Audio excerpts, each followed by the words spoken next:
السلام علیکم میرے پیارے بھائی اور بہن، آج کی اس ویڈیو میں ہم بات کریں گے ان چیزوں کے بارے میں جن سے روزہ نہیں ٹوٹتا۔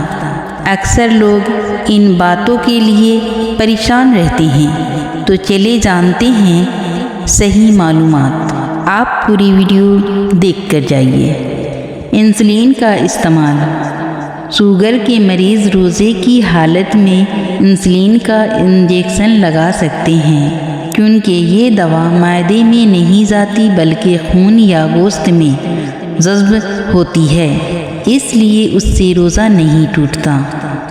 کان کا میل صاف کرنا۔ کان میں تیلی ڈالنا یا روئی سے کان کا میل صاف کرنا جائز ہے، اس سے روزہ پر کوئی فرق نہیں پڑتا۔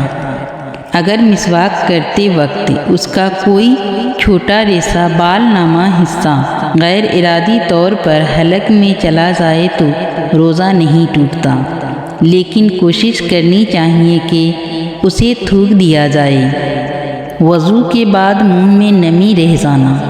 وضو کرنے کے بعد جب ہم پانی تھوک دیتے ہیں تو منہ میں جو تھوڑی بہت نمی باقی رہ جاتی ہے، اسے تھوک کے ساتھ نگلنے سے روزہ نہیں ٹوٹتا۔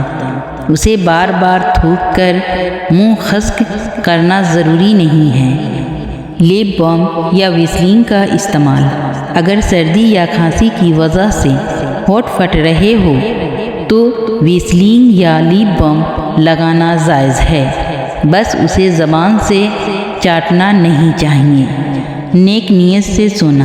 اگر کوئی شخص کام کی تھکن یا عبادت کے لیے خود کو تازہ دم کرنے کی نیت سے دن میں سو جاتا ہے تو اس کا سونا بھی اس کے لیے باعث راحت ہے اور اس سے روزہ کی فضیلت میں کمی نہیں ہوتی۔ کان میں خرش کرنا۔ اگر آپ انگلی یا کسی تیلی سے کان میں خرش کرتے ہیں تو اس سے روزہ نہیں ٹوٹتا۔ کچھ لوگ سمجھتے ہیں کہ کان میں کچھ بھی ڈالنے سے روزہ ٹوٹ جاتا ہے، جو کہ غلط ہے۔ سمندر یا نہر میں غوطہ لگانا۔ اگر کوئی شخص نہاتے ہوئے پانی میں غوطہ لگاتا ہے تو اس سے روزہ نہیں ٹوٹتا، بس یہ خیال رہے کہ ناک کے ذریعے یا منہ کے ذریعے پانی حلق تک نہ پہنچے۔ مسواک کا ذائقہ محسوس ہونا۔ کچھ مسواک جیسے پلو کی مسواک کڑوی یا ذائقے دار ہوتی ہے۔ اگر مسواک کرتے وقت اس کا ذائقہ زبان پر محسوس ہو تو اس سے روزہ نہیں ٹوٹتا، بشرطے کہ اس کے ریشے یا تھوک کے ساتھ اس کا عرق حلق سے نیچے نہ اترے۔ شوگر چیک کرنا۔ شوگر کے مریض اپنی انگلی سے خون کا ایک قطرہ نکال کر مشین پر چیک کر سکتے ہیں، اس سے روزہ پر کوئی اثر نہیں پڑتا۔ خون دینا۔ اگر کوئی شخص کسی کی جان بچانے کے لیے خون دینا چاہے تو وہ روزے میں خون دے سکتا ہے، اس سے روزہ نہیں ٹوٹتا۔ البتہ اگر خون دینے سے اتنی کمزوری ہو جائے کہ وہ روزہ پورا کرنا مشکل ہو تو پھر مکروہ ہے۔ خود بخود خوشبو کا آنا۔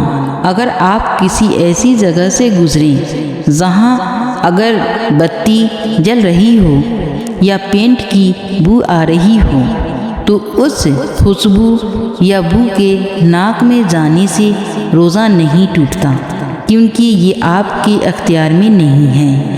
اگر اچانک ناک سے خون بہنے لگے تو اس سے روزہ نہیں ٹوٹتا، بس احتیاط یہ کرنی ہے کہ سر کو پیچھے کی طرف اتنا نہ جھکائے کہ خون حلق میں چلا جائے۔ کان میں پانی چلا جانا۔ نہاتے ہوئے یا وضو کرتے ہوئے اگر خود بخود کان میں پانی چلا جائے تو اس سے روزہ نہیں ٹوٹتا۔ عطر یا اگربتی سونگھنا۔ اگربتی کی خوشبو یا عطر کی مہک سونگھنے سے روزہ نہیں ٹوٹتا، البتہ جان بوجھ کر اگربتی کا دھواں ناک کے ذریعے حلق تک لے جانا منع ہے۔ اس سے بچنا چاہیے۔ مرہم لگانا، جسم کے کسی حصے پر چوٹ لگ جائے اور وہاں مرہم یا دوائی لگائی جائے تو اس سے روزہ نہیں ٹوٹتا، کیونکہ وہ مشاموں کے ذریعے جذب ہوتی ہے۔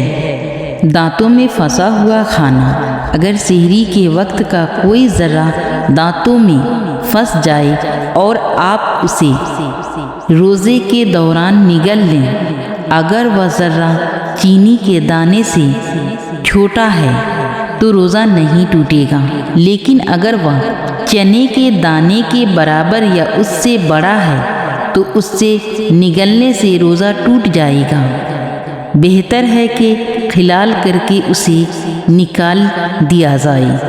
اس ویڈیو میں ہم نے ان تمام کاموں کی تفصیل بیان کی ہے جن کے بارے میں اکثر لوگ سمجھتے ہیں کہ ان سے روزہ ٹوٹ جاتا ہے، حالانکہ ایسا نہیں ہے۔ رمضان المبارک کا یہ ویڈیو اپنے دوستوں اور گھر والوں کے ساتھ شیئر کریں، اور ویڈیو کو لائک کر دیجیے، اور چینل پر نئے ہیں تو چینل کو سبسکرائب کر دیجیے۔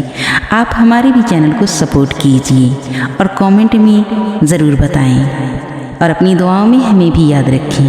خدا حافظ۔